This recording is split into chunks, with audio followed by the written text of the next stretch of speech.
ಲಕ್ಷ್ಮಿಗೆ ಅಭಿಮುಖವಾಗಿ ಕೂತ್ಕೊಂಡು ಯಾವಾಗಲೂ ಒಳಗಡೆನೇ ನೋಡ್ತಿರ್ತಾಳೆ. ನಾನು ಯಾವಾಗ ಒಳಗೆ ಹೋಗಲು ಅವಕಾಶ ಸಿಗುತ್ತೋ ಅಂತ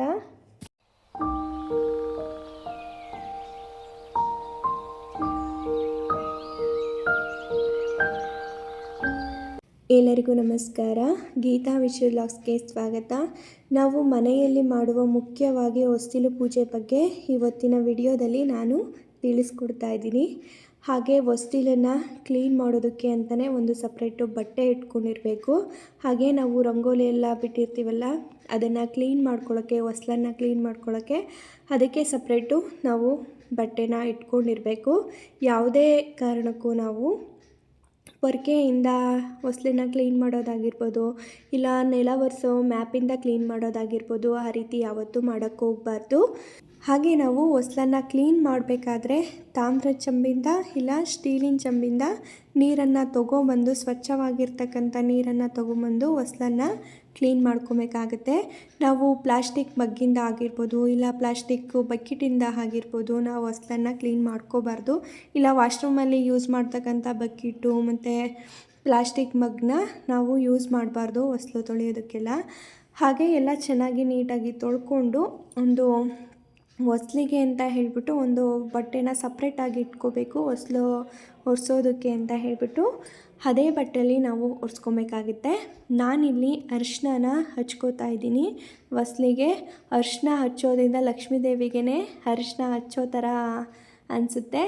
ಹಾಗೆ ಮನೆ ಮುಂದೆ ತುಂಬ ಲಕ್ಷಣವಾಗಿ ನಮ್ಮ ಮನೆಯ ಹೊಸ್ಲು ಕೂಡ ಚೆನ್ನಾಗಿ ಕಾಣುತ್ತೆ. ಹಾಗೆ ಚೆನ್ನಾಗಿ ಕಾಣಬೇಕು ಅಂತ ಅಲ್ಲ, ಇದರಲ್ಲೇ ಆ್ಯಂಟಿಬಯೋಟಿಕ್ ಇರೋದ್ರಿಂದ ಅರಿಶಿನ ಹಚ್ಚೋದ್ರಿಂದ ನಮ್ಮ ಮನೆ ಒಳಗಡೆ ಚೇಳಾಗಿರ್ಬೋದು ಮತ್ತು ಜರಿ ಆಗಿರ್ಬೋದು, ಆ ಥರ ಕ್ರಿಮಿಕೀಟಗಳು ಹಾಗೆ ಹಾವಾಗಿರ್ಬೋದು ಒಳಗಡೆ ಬರಲ್ಲ ಅಂತ ಹೇಳಿಬಿಟ್ಟು ಈ ರೀತಿ ಹಚ್ಚೋ ಶಾಸ್ತ್ರ ಇದೆ. ಇದನ್ನು ಹಚ್ಕೊಂಡ್ರೂ ಹಚ್ಕೋಬೋದು, ಇಲ್ಲಾಂದರೆ ಹಾಗೆ ಕೂಡ ಅರಿಶಿನ ಕುಂಕುಮನ ಇಟ್ಟು ಪೂಜೆನ ಮಾಡ್ಕೋಬೋದು. ಹೊಸ್ತಿಲು ಅನ್ನೋದು ಬಹಳ ಮುಖ್ಯ. ಒಂದು ಮನೆ ಅಂದಮೇಲೆ ಅದಕ್ಕೆ ಹೊಸ್ಲು ಇದ್ದೇ ಇರುತ್ತೆ. ಹಾಗೆ ಯಾವುದೇ ಅಪಾರ್ಟ್ಮೆಂಟ್ಗೆ ಹೋಗಿ ಮತ್ತು ಯಾವುದೇ ದೊಡ್ಡ ಮನುಷ್ಯರು ಮನೆಗೆ ಹೋಗಿ, ಹಾಗೆ ಎಷ್ಟೇ ದುಡ್ಡಿರೋ ಮನೆಗೆ ಹೋಗಿ ಹೊಸ್ಲು ಇದ್ದೇ ಇರುತ್ತೆ. ಅದೇ ಪ್ರಮುಖವಾಗಿ ಮುಖ್ಯ ಸ್ಥಾನನ ತಗೊಂಡಿರುತ್ತೆ. ಹಾಗೆ ವಾಶ್ರೂಮಿಂದ ನಾವು ನೀರನ್ನು ಸಹ ತಗೊಂಬಂದು ಹೊಸ್ಲನ್ನು ತೊಳಿಬಾರ್ದು. ಯಾಕೆ ಅಂದರೆ ನಾವು ಹೊಸ್ತಿಲನ್ನು ಲಕ್ಷ್ಮಿ ಅಂತಲೇ ಕರಿತೀವಿ. ಹೊಸ್ತಿಲಲ್ಲಿ ಸಾಕ್ಷಾತ್ ಮಹಾಲಕ್ಷ್ಮಿನೇ ನೆಲೆಸಿರ್ತಾಳೆ. ನಾವು ದಿನನಿತ್ಯ ಇದೇ ರೀತಿ ಹೊಸ್ತಿಲ ಪೂಜೆನ ಮಾಡ್ಕೋಬೇಕು. ಹೊಸ್ಲನ್ನು ನೀಟಾಗಿ ತೊಳೆದ್ಬಿಟ್ಟು ರಂಗೋಲಿ ಹಾಕಿ ಅರಿಶಿನ ಕುಂಕುಮ ಇಟ್ಟು ಹಾಗೆ ಹೂವನ್ನು ಇಟ್ಟು ಪೂಜೆನ ಮಾಡ್ಕೋಬೇಕಾಗುತ್ತೆ. ನಾವು ಶುಕ್ರವಾರ ಮತ್ತು ಮಂಗಳವಾರ ತಪ್ಪದೇ ಹೊಸ್ಲು ಪೂಜೆನ ಮಾಡಲೇಬೇಕು. ದಿನಾನೂ ಮಾಡಿದ್ರೂ ಹೊಸ್ಲು ಪೂಜೆ ಒಳ್ಳೆಯದು.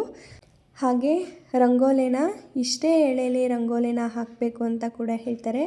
ಪರವಾಗಿಲ್ಲ, ಎಷ್ಟು ಎಳೆದನ ಆಗಲಿ ರಂಗೋಲಿನ ಹಾಕಿ ಹೊಸ್ಲಲ್ಲಿ ರಂಗೋಲಿ ಇದ್ದೇ ಇರಬೇಕು. ರಂಗೋಲಿನ ಹಾಕಿ ನಾವೇನಾದರೂ ಸೆಂಟ್ರಲ್ಲಿ ಏನಾದರೂ ಹಾಕಿದ್ರೆ ನಾವೇ ಓಡಾಡಿ ರಂಗೋಲಿ ಎಲ್ಲ ಹಾಳಾಗುತ್ತೆ. ಹಾಗಾಗಿ ಸೆಂಟ್ರಲ್ಲಿ ರಂಗೋಲಿನ ಹಾಕೋಬೇಡಿ.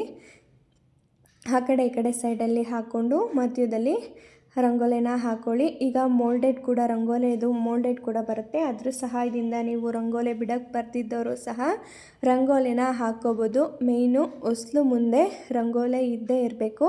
ಬೆಳಗ್ಗೆ ಬೇಗ ಎದ್ದು ಮುಖನ ತೊಳ್ಕೊಂಡು ಬಾಗಿಲನ್ನು ತೊಳೆದ್ಬಿಟ್ಟು ಹಾಗೆ ಅರಿಶಿನ ಕುಂಕುಮ ಎಲ್ಲ ಇಟ್ಟು ರಂಗೋಲಿನ ಹಾಕಿ, ಹಾಗೆ ನಾವು ಸ್ನಾನನೇ ಮಾಡಿಕೊಂಡು ಹೊಸ್ಲನ್ನು ತೊಳಿಬೇಕು ಅಂತ ಏನಿಲ್ಲ. ನಾವು ಮುಖ ತೊಳ್ಕೊಂಬಂದು ಹೊಸ್ಲನ್ನು ತೊಳ್ಕೊಬೋದು.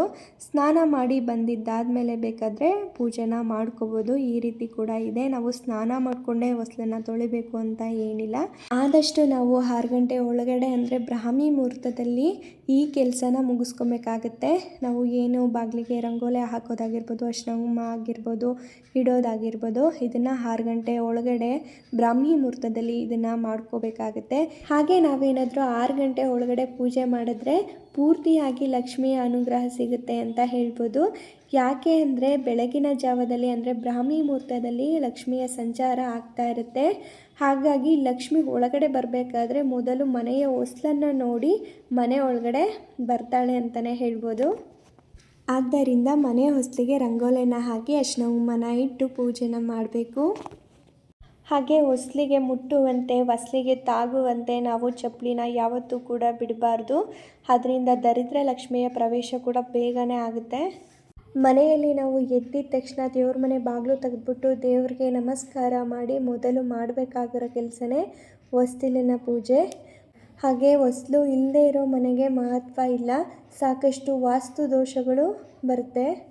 ಹಾಗೆ ಯಾವುದೇ ಕಾರಣಕ್ಕೂ ನಾವು ಹೊಸ್ತಿಲ ಮೇಲೆ ಕಾಲು ಇಡಬಾರ್ದು, ಅದು ಬಹಳ ಕೆಟ್ಟದ್ದು. ಹಾಗೇನಾದರೂ ಮಾಡಿದ್ರೆ ಮನೆಯ ಅದೃಷ್ಟವನ್ನು ನಾವೇ ಆಚೆ ತುಳಿದಾಕ್ದಂಗೆ ಆಗುತ್ತೆ. ನಮ್ಮ ಮನೆಗೆ ಏನಾದರೂ ಅತಿಥಿಗಳು ಬಂದಿರ್ತಾರೆ, ಅವರು ಏನಾದರೂ ಈ ಹೊಸ್ತಿಲನ್ನು ತುಳಿದ್ರೆ ನಾವೇನು ಮಾಡೋದಕ್ಕಾಗಲ್ಲ. ಮನೆಯ ಮಂದಿ ಅಷ್ಟೂ ಜನ 5 ವರ್ಷದ ಮೇಲ್ಪಟ್ಟ ಮಕ್ಕಳು ಸಹಿತ ಈ ಹೊಸ್ಲನ್ನು ನಾವು ಯಾವತ್ತೂ ತುಳಿಬಾರ್ದು, ಅದು ಬಹಳ ಕೆಟ್ಟದ್ದು. ಹಾಗೆ ಆಚೆಯಿಂದ ಯಾರಾದರೂ ಬಂದು ಕೊಡೋದಾಗಿರ್ಬೋದು, ತೊಗೊಳೋದಾಗಿರ್ಬೋದು, ಅದನ್ನು ನಾವು ಹೊಸ್ಲು ಮಧ್ಯ ಅಂದರೆ ಬಾಗಿಲಿಂದ ಒಳಗಡೆ ನಿಂತ್ಕೊಂಡು ಅವರು ಹೊರಗಡೆ ನಿಂತಿದ್ರೆ ನಾವು ಒಳಗಡೆ ನಿಂತಿದ್ರೆ ಆ ರೀತಿ ಎಲ್ಲ ಮಾಡಬಾರ್ದು. ಇಲ್ಲ ಆಚೆ ಬಂದ್ಬಿಟ್ಟು ಹೊಸ್ಲಿಂದ ಆಚೆ ಬಂದ್ಬಿಟ್ಟು ಕೂಡ ಅವ್ರ ಹತ್ರ ಇಸ್ಕೊಳ್ಳೋದು ಕೊಡೋದು ವ್ಯವಹಾರ ಮಾಡಬೇಕು. ಇಲ್ಲಾಂದರೆ ಒಳಗಡೆ ಕರ್ಕೊಂಡು ಇಸ್ಕೊಳ್ಳೋದು ಕೊಡೋದು ವ್ಯವಹಾರನ ಮಾಡ್ಕೋಬೇಕು. ಯಾವುದೇ ಕಾರಣಕ್ಕೂ ಹೊಸ್ಲು ಮೇಲಿಂದ ನಾವು ದುಡ್ಡು ಇಸ್ಕೊಂಡಿರೋದಾಗಿರ್ಬೋದು, ಬೇರೆ ಏನಾದರೂ ವಸ್ತು ಆಗಿರ್ಬೋದು, ನೀರು ಇಸ್ಕೊಂಡು ಕುಡಿಯೋದಾಗಿರ್ಬೋದು, ಏನಾದರೂ ಆಗಿರ್ಬೋದು, ಆ ರೀತಿ ಯಾವತ್ತೂ ಮಾಡೋಕ್ಕೆ ಹೋಗಬಾರ್ದು. ಹಾಗಾಗಿ ನಾವು ಯಾವತ್ತೂ ಆ ಥರ ತಪ್ಪುಗಳನ್ನ ಮಾಡಬಾರ್ದು. ಹೊಸ್ತಿನಲ್ಲಿ ಸಾಕ್ಷಾತ್ ಲಕ್ಷ್ಮೀ ದೇವಿನೇ ನೆಲೆಸಿರ್ತಾಳೆ. ಹೊಸ್ತಿಲಿನ ಬಲಭಾಗದಲ್ಲಿ ಶ್ರೀದೇವಿ ವಾಸವಿರುತ್ತೆ. ಹಾಗೆ ಹೊಸ್ತಿಲಿನ ಎಡಭಾಗದಲ್ಲಿ ಭೂದೇವಿಯ ವಾಸವಾಗಿರುತ್ತೆ. ಹೊಸ್ತಿಲಿನ ಮಧ್ಯಭಾಗದಲ್ಲಿ ಲಕ್ಷ್ಮೀ ಸಹಿತ ಲಕ್ಷ್ಮೀನಾರಾಯಣ ಸ್ವಾಮಿ ನೆಲೆಸಿರ್ತಾರೆ.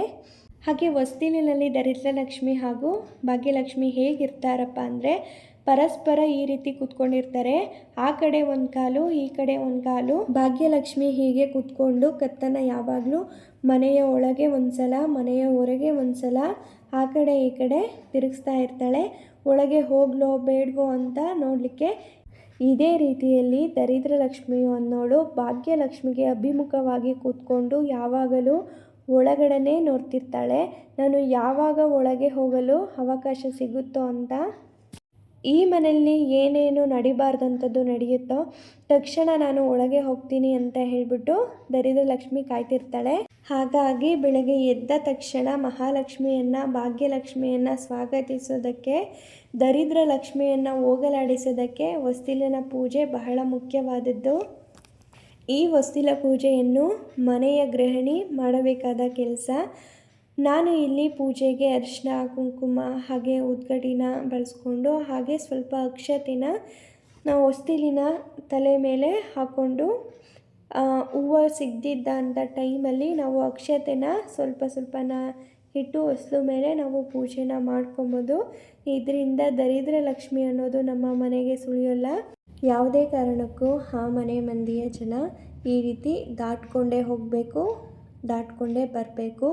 ಹೀಗೆ ದಾಟ್ಕೊಂಡು ಬರಬೇಕು ಹೊರತು ಹೊಸ್ತಿಲನ್ನು ತುಳಿದು ಅಲ್ಲ. ಹಾಗೇನಾದರೂ ನೀವು ಮಾಡಿದ್ರೆ ದರಿದ್ರ ಲಕ್ಷ್ಮಿಯನ್ನು ಒಳಗಡೆ ಕರ್ಕೊಬಂದ ಹಾಗೆ. Thanks for watching. See in the next vlog. Bye.